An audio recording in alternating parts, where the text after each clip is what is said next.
Hola, hello, welcome. This video is going to accompany the lesson on the website called First Lesson. There's a lot of text in the lessons, about 5 pages long. I'm just going to cover the high points, and if there are questions after you read the written lesson, feel free to contact me and we'll go over your questions. The first part of it is an introduction, which would be great if we were face-to-face. We're not. So, hi again, and we'll go from there. So the next paragraph is about the basic care of the guitar. You want to treat your guitar with respect. It's a wooden instrument, so it needs to be taken care of appropriately.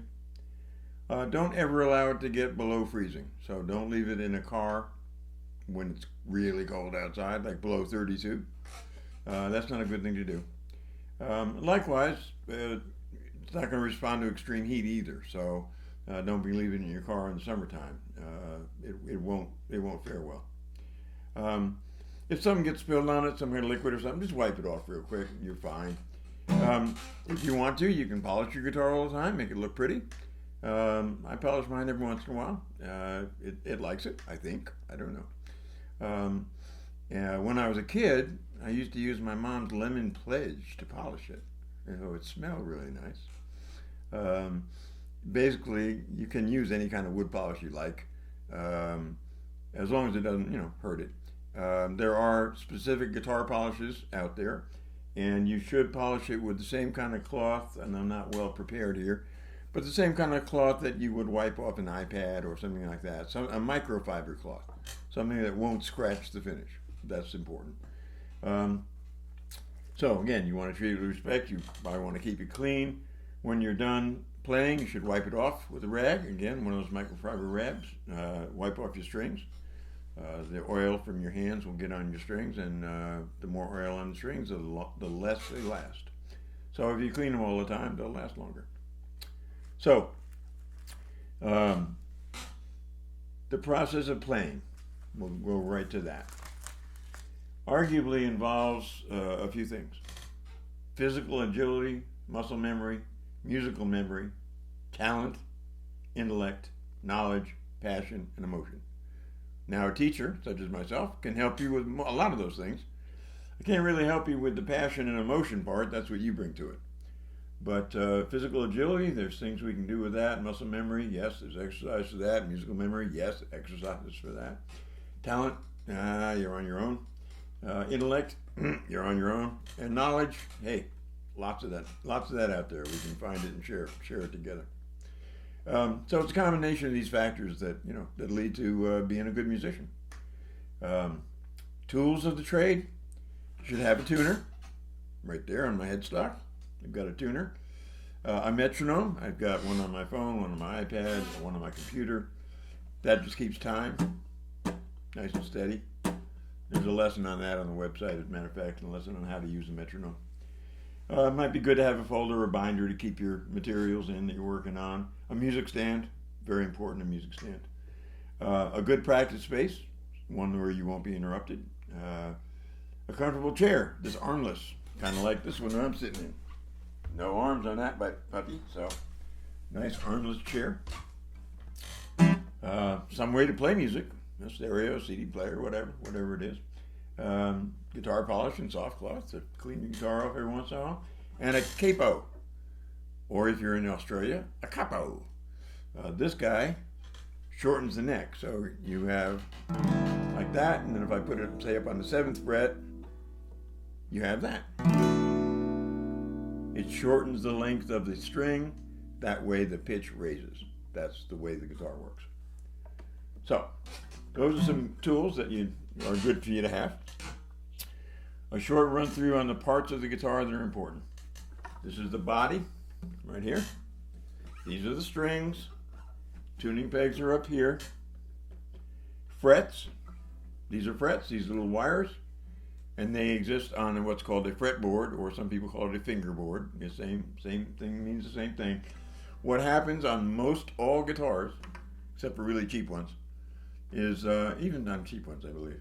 Anyway, the fretboard is a separate piece of wood than the neck.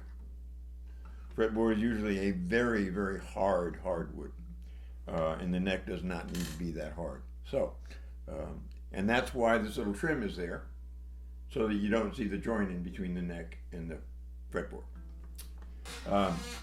The nut, this is located up here, it's called the nut, and the bridge, okay?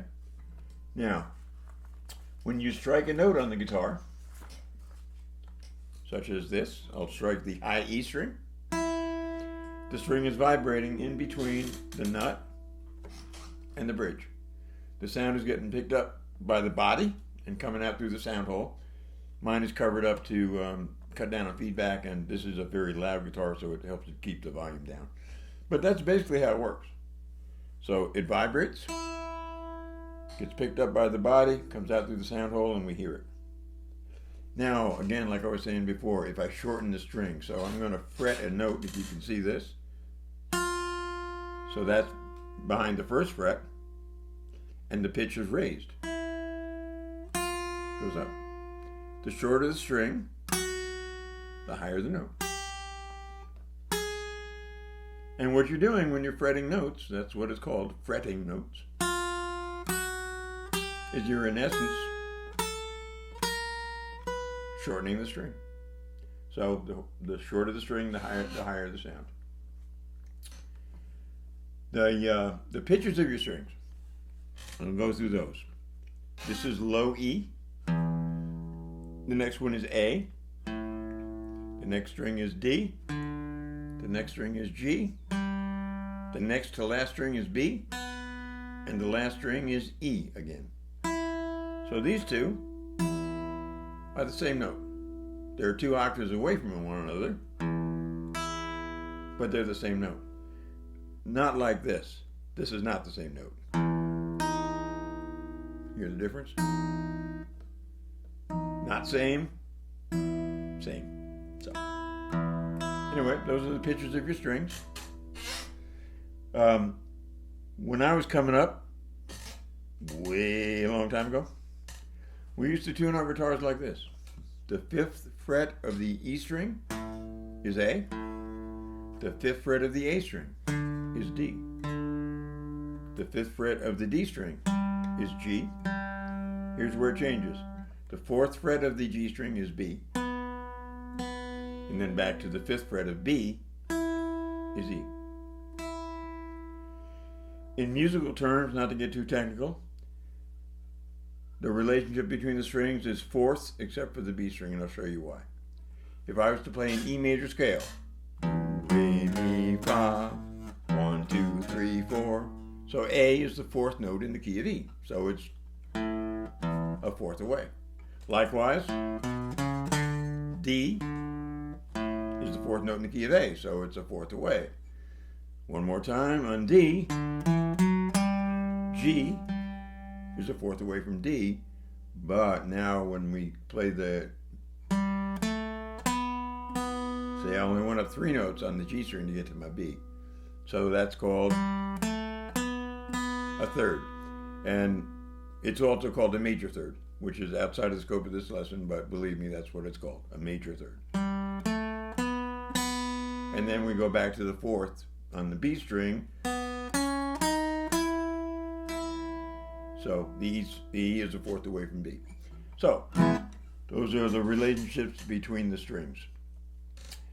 Most tuners, if you buy a guitar tuner that's specific for guitar, it may only have the notes of the guitar. They may only have the E, the A, the D, the G, the B, and the E in it. Or some like this, Snark tuner, which is a brand, not a kind of tuner, but a brand. So it's chromatic, which means I can tune it to any note I want. These are far superior to the old style tuners, where you just have the notes of the guitar. Those are a little limiting, especially when you want to play in different tunings that are not standard. So why are we here? We're here to learn how to play. So let's start on that. Okay. We're going to talk about fretting our first note. So fretting, these are frets. That's a noun. Fretting is a verb. So fretting the first note. What I'm going to do is I'm going to play with the tips of my fingers almost always. There will be times when I don't, but for the most part, this is the skill you need to learn. I'm going to play with the tip of my finger, which means bending my knuckle, if you can see that, and playing right behind the fret. So, like that. Oops, I was not on right behind the fret. I was looking at the computer monitor rather than the guitar. Okay, so there we are, right behind the fret, and you notice the knuckle is bent. Let me tilt this over a little bit. The knuckle is bent, coming straight down on the string. Again, knuckle bent, straight down on the string. Again, knuckle bent, straight down on the string. Again, knuckle bent, right down on the string. Notice that when I play this note, the string is vibrating in between the crown or top of the fret and the bridge. It doesn't matter what's happening behind it. You're always going to get the same result, because what happens back here doesn't matter. It's only vibrating from here to here. So if you were to play these, I can leave my fingers on the fretboard if I like, or not. I'll get the same result. So here's a little exercise for you to try to just get this, because it takes a while if you've never played the guitar. So I'm going to play open string and first fret, just like that.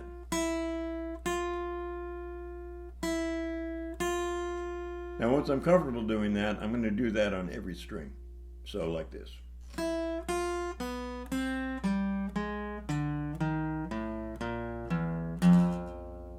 One more time.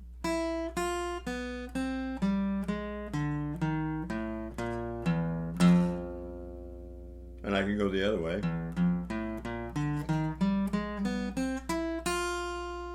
So that's just to get our fingers kind of used to doing that.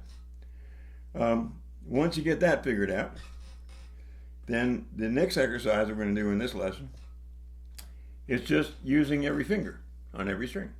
So I'm going to play this figure, open, first finger, second finger, third finger, fourth finger. I'll do that again on one string. Now I'll do that on every string.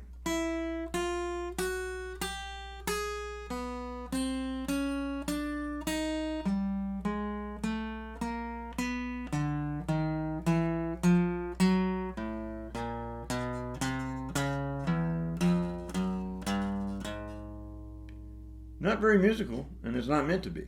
It's just meant to be an exercise to wake up your fingers. Those of you younger folks that have siblings that you don't want in your room, I guarantee if you just start doing this, somebody's going to have to leave, because it just doesn't sound that good. But it's a great way to get your fingers to sort of wake up and get accustomed to guitar. With the right hand, you can play with a pick, as I'm playing with it now. You can play with your fingers, or you can play in a hybrid where you're using your pick and your finger. So like that.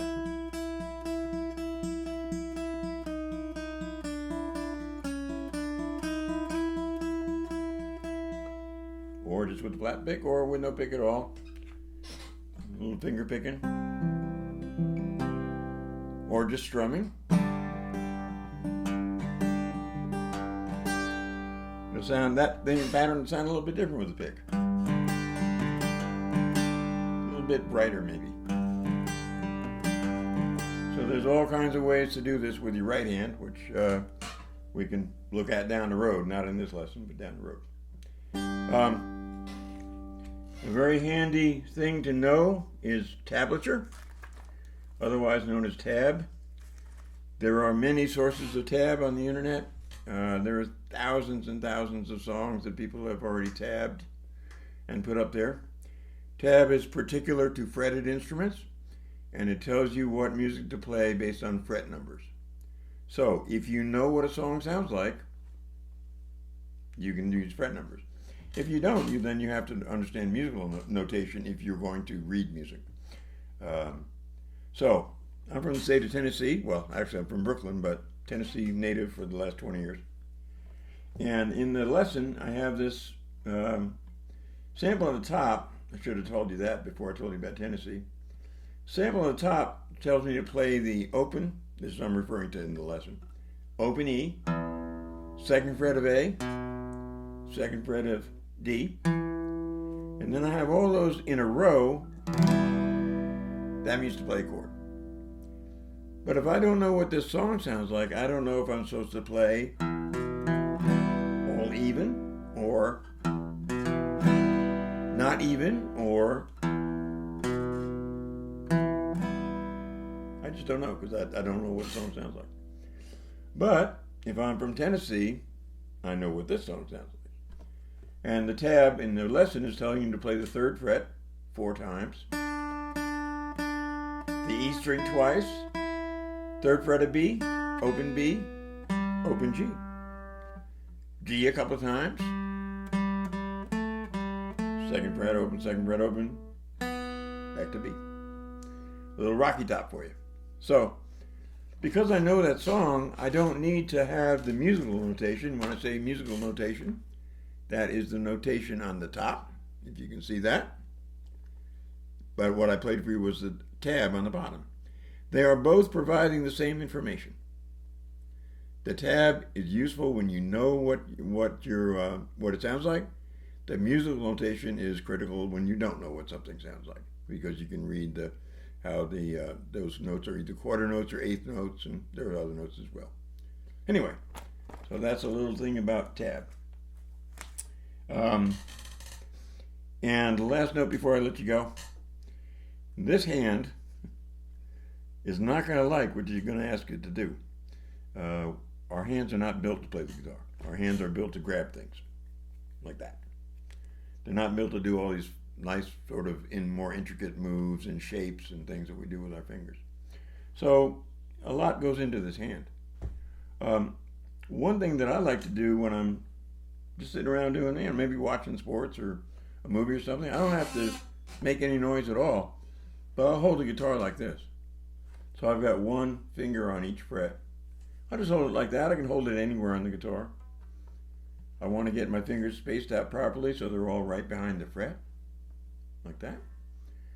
And I might be able to do some stretches here too, because I want to be able to get my first finger down 1 fret, my first 2 fingers down 1 fret, my first 3 fingers down 1 fret, you see?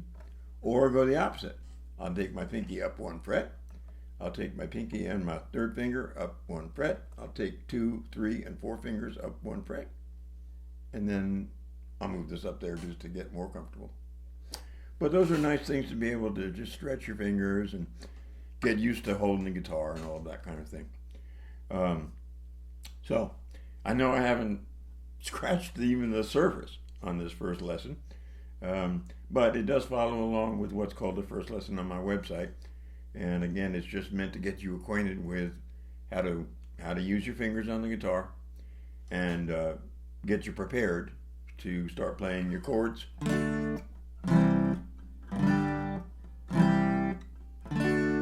which we can do in the next lesson. Thank you very much for listening. Have a great day. Bye.